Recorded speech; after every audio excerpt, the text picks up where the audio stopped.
Comme nous l'avons vu dans l'épisode précédent, Fiorello LaGuardia incarne une nouvelle ère dans le monde politique new-yorkais. Mais son successeur incarne plutôt la fin d'une autre. Car en 1945, juste après la fin du mandat de LaGuardia, c'est un autre immigrant qui va s'installer au New York City Hall. Il s'agit de l'Irlandais William O'Dwyer. He turned the office over to his successor, William O'Dwyer. Et quand on regarde la liste des maires depuis le début du siècle, on retrouve plusieurs noms irlandais. John Francis Hylan, Jimmy Walker, John O'Brien. En bref, les Irlandais et la vie politique new-yorkaise, ça va plutôt bien. Au début du XXe siècle, ils ont investi la politique de la ville et contrôlent pas mal de choses.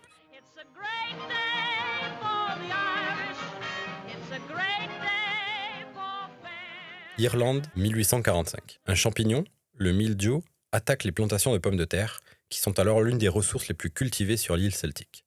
De là commence une grande famine, qui va complètement changer l'histoire du pays.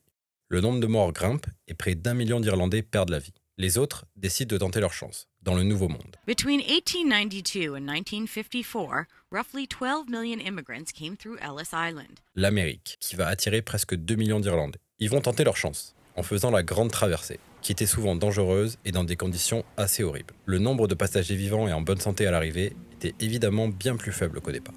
Mais ceux qui avaient la chance de pouvoir s'enregistrer comme nouveaux arrivants sur Ellis Island ne se doutaient pas que leur calvaire allait continuer. Car arrivés en nombre, ils sont rejetés face à un mouvement nativistes grandissant, comme le parti politique Know Nothing qui veut prioriser les gens nés ici et limiter les droits des nouveaux arrivants. À noter que les membres de ce mouvement sont eux aussi des descendants d'immigrés.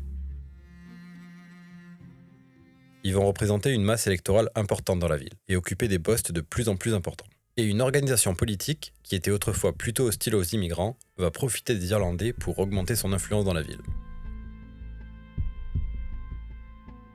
Le Tammany Hall va conquérir l'électorat irlandais en offrant des services aux immigrants, du travail, des conseils et des recommandations professionnelles. Ce genre de clientélisme va naturellement mettre le vote irlandais dans la poche du Tammany Hall et permettre à cette machine politique, plutôt démocrate, de faire élire presque systématiquement son candidat à la mairie de New York.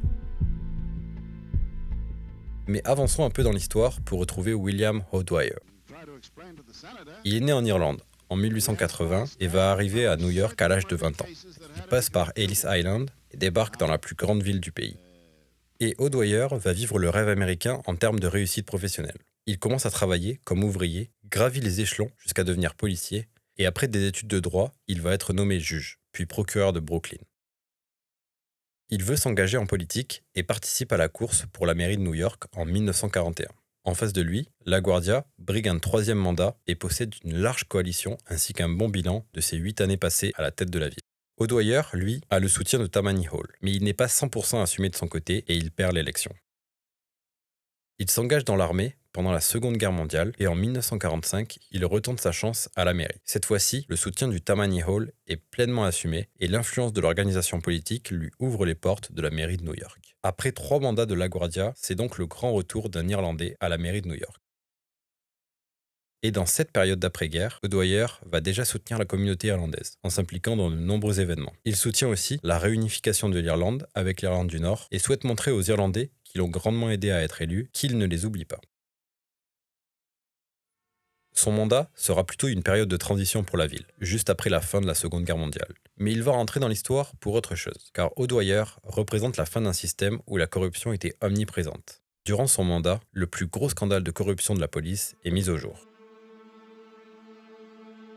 Un certain Harry Gross organise des paris clandestins à travers la ville et génère des millions de dollars. Et pour acheter sa tranquillité, il va payer des pots de vin à plusieurs centaines de policiers et plus d'une cinquantaine de leurs chefs. Ce scandale, mis au jour par le procureur de Brooklyn, Miles McDonald, va petit à petit se rapprocher du bureau du maire.